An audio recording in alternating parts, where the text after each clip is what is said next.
Hi, everyone. Welcome into episode number 2 of Off Air with Casey and Kristen. We got renewed for a second episode now. In full disclosure, we were the ones that made that sole decision to renew ourselves for a second episode, but glad to be back already in the month of September as well, too. I know, it's crazy. Did you have a good Labor Day weekend? I did. Played a little golf on Sunday. Aw, that's right. And a couple fantasy football drafts. It's that time of the year. What about you?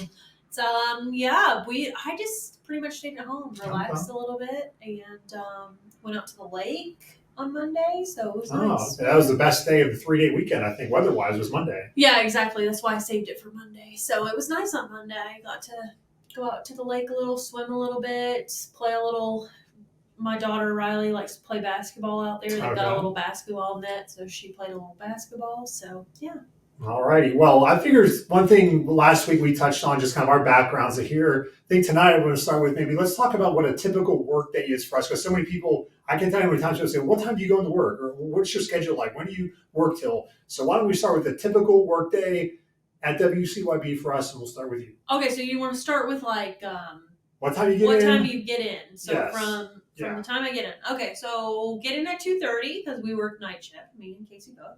And we usually have a afternoon meeting at around 2:35-ish where we go over just the things that we're covering for the day, that the reporters are covering, and we talk about just the plans for the rest of the week, the weather of the day, that kind of thing. So we have the afternoon meeting, and then we usually do record a few updates.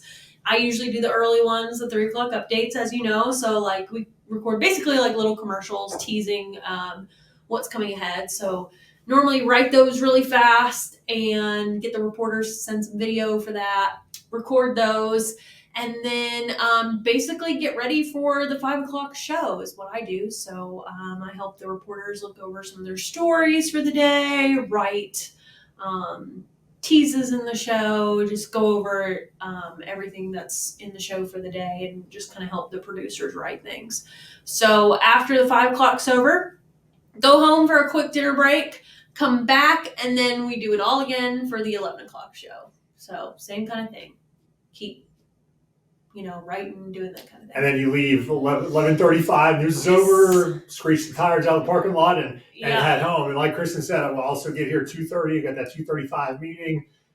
In the early afternoon, I do the 5:30, 6 o'clock news. So I'm kind of the last one. Kristen and Rebecca do the 5. So if there's any last minute reporters, they're all kind of back in house at that point. So if there's any kind of last second scripts, and we have, if you watch the news, the very beginning of the show, whether it's 5:30 or 6, we call it a cold open in the business. It's usually like a 2 or 3 story tease of what's coming up in that half hour. And if we're all working, Rebecca, Kristen, and I, we each usually write one of those, 5:30, and 6. And then at about 20 after 5, I'll head down into the studio and get my mic on and patiently wait for the 5 o'clock news to end. And I slide in where Kristen is there and join Rebecca for an hour. And then you said, get off the set, Kristen. Get off the set. Get out of here. Turn. My turn to be in the spotlight. And then Rebecca and I do till 6:30. And then we take our dinner breaks and come back. And then I do the 10 o'clock with Rebecca. And then finally, you have to wait till 11 o'clock. The last show of the night is the only time Kristen and I share the desk together, but we finish off the night at 11 o'clock, and then 11:35. It's a wrap for that day, and then we rinse and repeat and do it again. So yes, people joke like, oh, they think we come in at 4:30 and then just walk onto the set and everything is done and ready for us. And but no, we're here. And also another thing I want to put to rest is we do not have any makeup artists on staff here. We do our own makeup, including myself. I put CoverGirl powder on just to take the shine away from all the bright lights. So I'm a CoverGirl guy. And he wears the perfumed kind, okay? I can smell it. Like I can smell, because you stand in the hallway and you put it on before. The smell. I can smell the CoverGirl. Here's a quick story on how I was told what makeup to wear. This goes all the way back to my first time being on TV in Bluefield, West Virginia, many, many years ago. Leanne was the lady, the evening anchor, the main news anchor's name at the time. And we went to Walmart. She took me to Walmart. We're walking down the makeup aisle and she goes, put your hand out like this. And she's opening up the different shades, trying to match it to the back of my hand. And the CoverGirl has a 3-digit number. And she's like, remember just these three numbers. That's all you got to do. It was 150. So I still remember it today. She's like, you just go, you find the one that says 150, and that's your makeup. And I've done that same thing now for 16 years. So you haven't changed the color? Haven't changed the color once. 150. 150 cover girl. What about in the summer? Like when you get a tan or something, you don't have like the summer makeup versus the winter when you're a little bit paler? No, I don't really get out. I mean, I'm always covered up. I'm golfing in the hat on there, so I'm got to protect the face there. So yes, but that's how I decide what makeup I wear. Obviously, the ladies a little more involved with the makeup that you guys wear and process. I'm sure everything you buy and everything like that. But no one does your makeup either. No, that's true. I do my own. That's why it looks so bad all the time. Oh no, stop it! No, she could teach a tutorial. Maybe that'd be one time. Yeah, maybe I do a makeup tutorial. Makeup tutorial on the podcast one week. I don't know. I have to practice a little bit. Well, we got plenty more episodes before we can get to that. Okay. All right, now it's time to check some receipts. Where did you learn that? That's some cool kid lingo there, Casey. I might have asked the wife, is this okay to say? Will I sound hip and cool if I say this? And she rolled her eyes at me and was not impressed. Okay. Well, yeah, I like it. Okay, we're gonna check some receipts. So last week, Kristen and I each picked one college football game against the spread to start the season. Ooh. Kristen took Georgia. Go Dogs. Minus 13.5 over Clemson, meaning she picked Georgia to win by more than 13.5 points, and Georgia won 34-3. So well done, Kristen, 1-0. Let's make the mark here, 1-0 on the picks.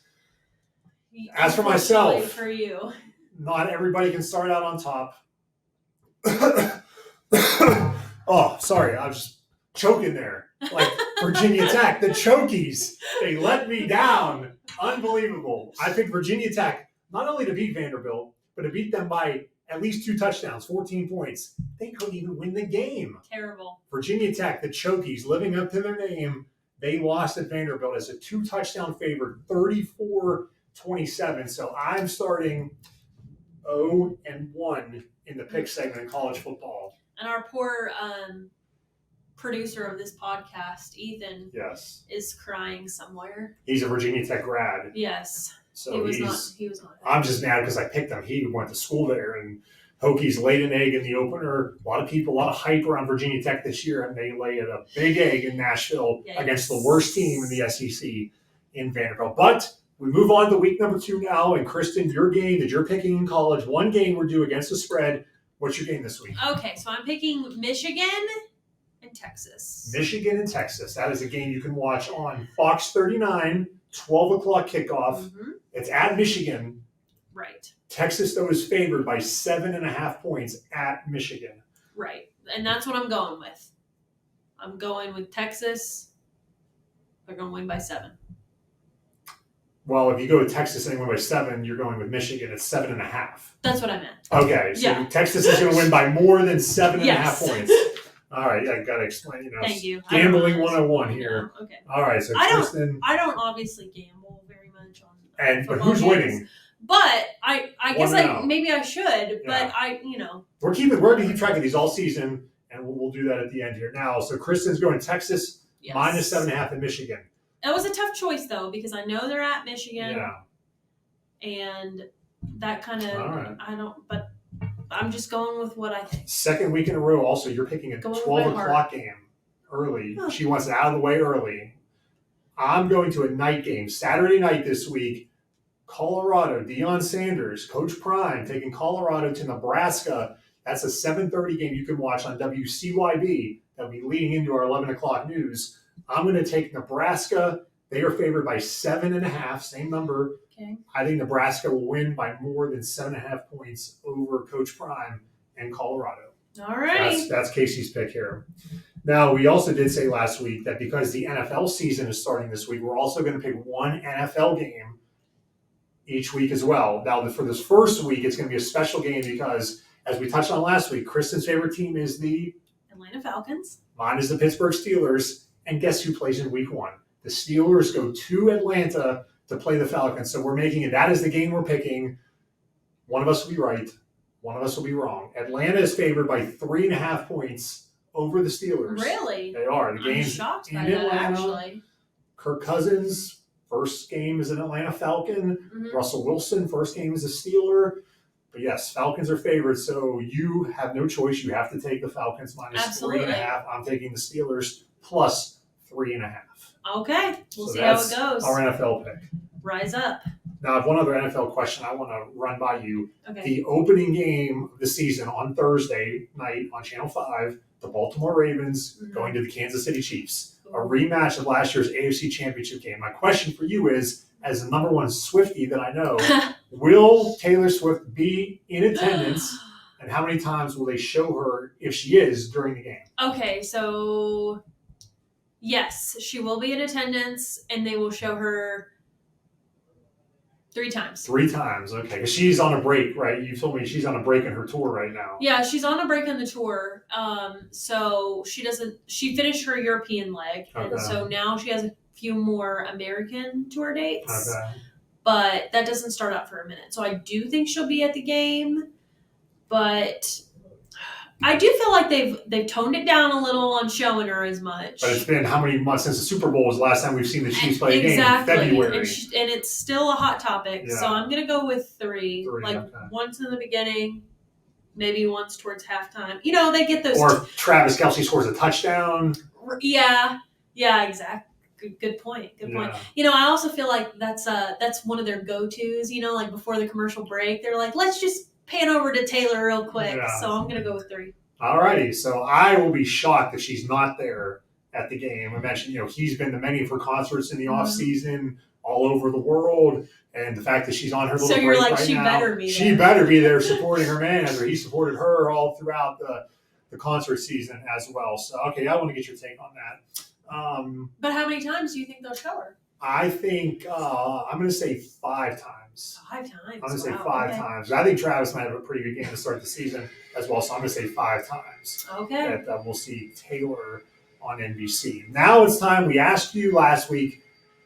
The last segment of the show is Ask Us Almost Anything. Yes. We got some nice responses, the questions. So we're going to end the show. This is how we're going to end the podcast every week with the segment Ask Us Almost Anything. Kristen, first question is for you from Rhonda. She says, when you meet people like Miss Dolly Parton, do you just toss the, quote, scripted questions out the window and become best friends and really get to know them? Okay, so I love this question. Thank you, Rhonda, for the question. So let me just kind of explain kind of how Dollywood...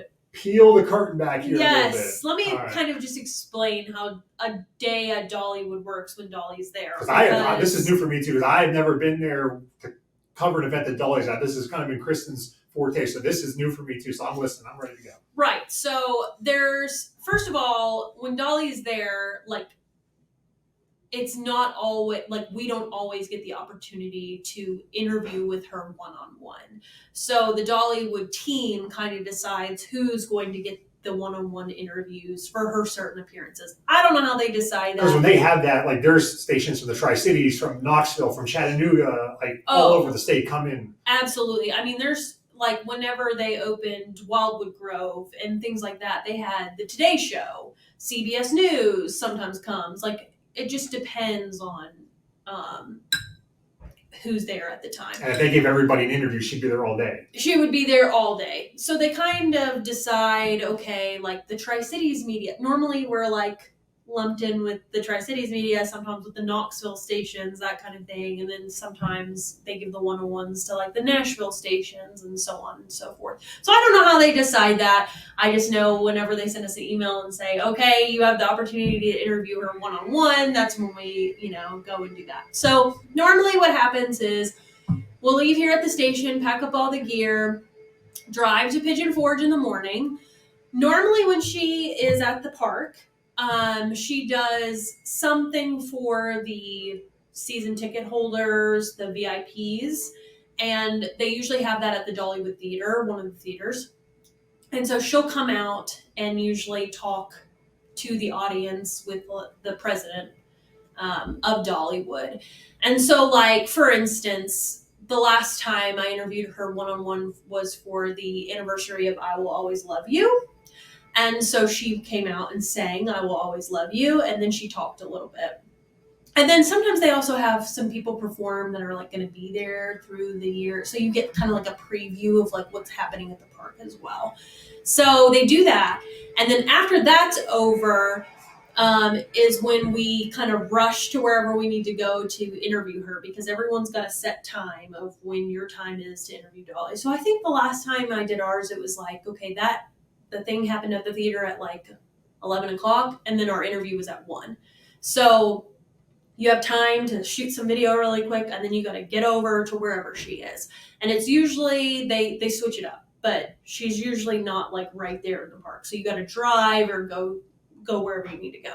So you go to wherever you need to go, and then you're in kind of like a waiting room, and you wait, and then they shuttle you in for your interview. And they have it down to a science. Like, it is a well-oiled machine the way they do it. Because normally you think you've got all this gear, you're probably like freaking out because you're like, you've got to get the shot of Dolly and make sure she's in focus and all that. Well, they take that completely out of the equation for you. So what they do is you go in, and they have their camera crews already set up shooting Dolly for you.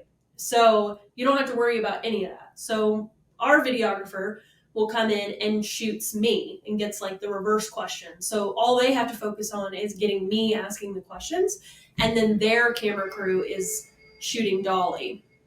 And it's lit in there for you, so everything looks amazing. You don't have to worry about lighting. You don't have to worry about anything. How many minutes do you get with Dolly? So I can't remember exactly how many minutes, but I want to say it's like 3 or 4 minutes maybe. It's not, I don't remember the exact time, but I know like normally I'll write out like a few questions that I know I for sure want to ask her. And then usually the president of Dollywood or somebody from the media team's there, and they'll tell you when you have one question left. So you can kind of like, if you had 10 questions and you didn't get to all of them, you can be like, okay, this is going to be my last question. So, to go back to the question, do you just toss the scripted questions out and kind of just be her best friend? No, not really, because there are things that you want to ask her, but like I've thought about these things before, obviously. And I always try to end with like a more fun question. So, and something that like maybe people don't know about her. So like the last time I interviewed her obviously about I will always love you and what that means to her and that kind of thing. But then I asked her like, what's on your bucket list? Because, people just want to know more about her and like what, makes her so successful and that kind of thing. So, and she said that the thing that's on her bucket list is she'd love to go to like Jerusalem and that area, like travel a little bit more and see that. So pretty neat. How many times have you got to interview Dolly one-on-one? So one-on-one twice. Okay. I've interviewed her twice, so it's really, and every time you learn something, so it's really neat. But yeah, so then after your interview's done, they usually let you take a picture. They let you take a picture with her, and I'll have Ethan pull up the pictures. Okay. So this, I'll show you too, Casey. Okay, right. So this is the photo of me and Dolly, right? First or second time? This is the second time. Okay. So this is I Will Always Love You. So like, okay, so this is the photo of on my camera, which is really exciting. But this is the cropped version, okay? Okay. So if you look in the background, there is Lee, your photographer, my videographer. And I'm like, why you gotta do me like that, in the back of the photo. All right. It's photo bombing. But yeah. So, and then they also send you, about a week later, the Dollywood photographer sends you a photo that's professionally done, which is really nice to have. So pretty neat. Well, I learned a lot there because I had no idea that they had the camera already set up for you and they send you the video after the fact. They just give you a card. So they just take the card out of the camera and they give you the card and you're on your way to go edit. And it's really nice. But I always like when you have that card in your hand, you're like, don't drop the card. Yes. You're not getting another interview if you lose that card. Yes. It's like a precious moment. But then, of course, by that time, it's probably 2 o'clock-ish, so you're rushing to get it on the 5 o'clock news, and that's a day at Dollywood. But I love it. It's great. They do a great job there, like just helping you. And I mean, the people there are great. The media crew there. It's just, they're fun to work with. So we have a good time. Shout out to Wes Ramey. Yes. He used to work at Bristol Motor Speedway many years ago at Dollywood. So shout out to Wes. And he's from Gate City. Gate so City. he's a Tri-Cities viewer, which is awesome too, because he loves us. Yes. Hey, Wes. All right. Rhonda also had a question for me. She said, what is the most fun yet craziest thing you have ever done? And I actually had to think about that one for a little bit. But I'm curious about this what too. I landed on was it was a work-related function because it was fun, but certainly it was, I don't know if I would do it again. Back in 2019, a lot of times the racetrack, when I was doing sports, they would have drivers would have to promote the upcoming races. So for the Bristol races, one driver would have to either come to Bristol or they would take the Bristol media to another location, and we would have an event with whatever the driver is. So they would do once for the spring race, once for the fall race. Back in 2019, previewing for the fall race, it was Chase Elliott, and he didn't come to the Tri-Cities this time. They took all of us to Nashville, and we got to ride Black Hawk helicopters over downtown Nashville. Okay, that's pretty awesome. That was yeah. I mean, it's open windows. Yes. I mean, yeah, it was. And then you were seeing Nissan Stadium, like the Titans, all the that's buildings so cool. down there. Now I wasn't in the one. There was I think 3 up there. I wasn't in the one with Chase because he was going up with I think Jerry Caldwell, some other people, but they also let the media members that were here going in as well. So I had never been obviously in a Black Hawk helicopter before, and I was strapped in, nervous. But it was a lot of fun, so I think that was what landed for me as the fun but craziest thing. Because I don't know, I probably would do it again with the professionals like that. But that was a very cool experience getting to fly over in a Black Hawk helicopter around downtown Nashville. Okay, but here's a question for you: would you ever skydive? Like, would you jump out? I don't think so. You don't think so? I don't think so. Come no. on. If I did, it would have to be with a professional. Like I did a tandem of course. jump. I don't think myself. you can do it by yourself without being. A professional. Yeah, but would you do it tandem? Probably not. No, I don't think so. I don't know. Would you? Oh, absolutely. Okay. I want it. That's on my bucket list. Actually, is to skydive. But maybe you can ask Dolly if she would do it with you. You guys could tandem skydive. Okay. I guarantee you she's probably never been asked that before. She's probably never been asked that, but I can already tell you the answer is going to be heck no, because she doesn't even ride the roller coasters at her own park. So she's like afraid of heights. She does not ride the roller coaster. She's not a fan. She says her wig will fall off. Okay. So, right. I doubt she'll be jumping with me out of a Black Hawk helicopter. But if she wants to, I'm game. All right. 2 more questions on Ask Us Almost Anything. This is from Ashley. She wants to know if you could travel anywhere in the world, where would you go? That's a good question. So I think the next trip that I would love to take, I would love to do I'd like to see more of Europe. So I've never done Italy or Greece. So those are probably up there on my. You were just in Europe a couple months ago. I was. I went to Sweden and I went to Copenhagen, Denmark, which was really fun. And I'll probably be taking another trip to Sweden next year, actually, because my best friend's getting married. She lives. For those of you who don't know, my best friend lives in Sweden from high school. So she's getting married next year. So I'll probably be making another trip to Sweden, which I'm really excited about because Sweden is very beautiful. But so more Europe travel would be your more Europe. Too. Okay. Yeah, so maybe I can just hop on over if I have some time. But yeah, I would like to see Italy. I'd like to see Greece too. Where are places maybe that you have been that you feel very fortunate? You mentioned you've been to Sweden, been to Denmark. Are there any other places around the world that you've gotten to go to that you feel very fortunate that most people want to be able to experience? Yeah, definitely. So I lived in Germany for a little while when I was very young. So I don't remember a whole lot of it, but my dad was, we were stationed in Germany. My dad was stationed there. So we lived in Germany for about 4.5 years. And so that's pretty neat. And then when I've been older, you remember Tiana, who used to work here. She was a reporter here for a little while. She got married in Hawaii. So we got to go to Hawaii a little bit a couple of years ago, which was really fun. And I've also been to Alaska, which was really, really neat. Okay. Big fan. It was really beautiful.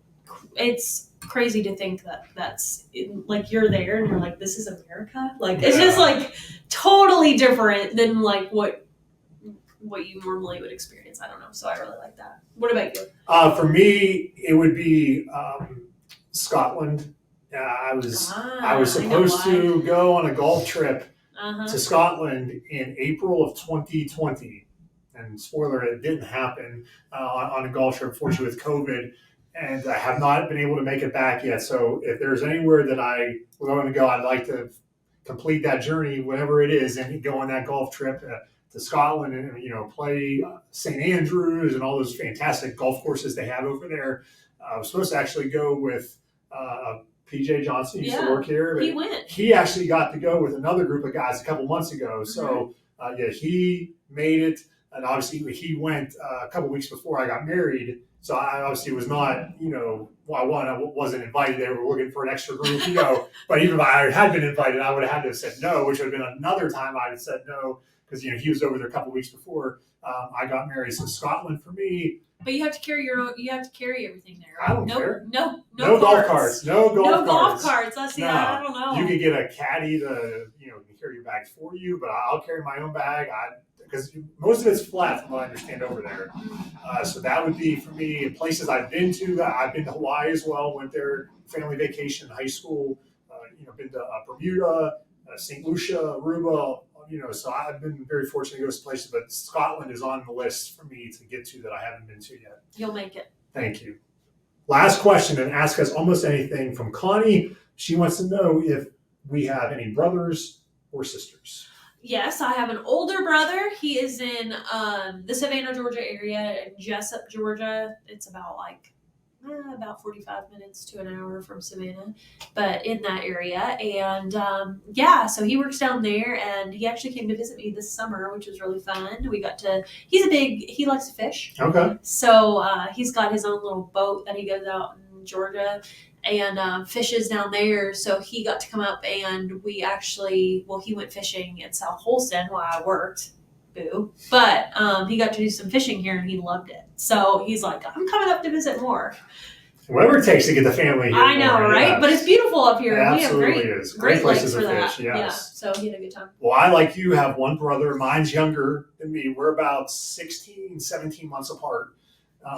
He lives in Pittsburgh, where a majority of my family still lives. So he, comes down here a couple times a year, and I try to go to Pittsburgh a couple times a year. So, we're very close in age, and, we were all one grade apart in school growing up, and then playing sports. We were always on the same team every other year. Like the way is baseball was 8 and 9 year olds. And, so every other year we were on the same team. Then the other years, mom and dad had to drive us to separate games, and we were on different teams. So, who's better though?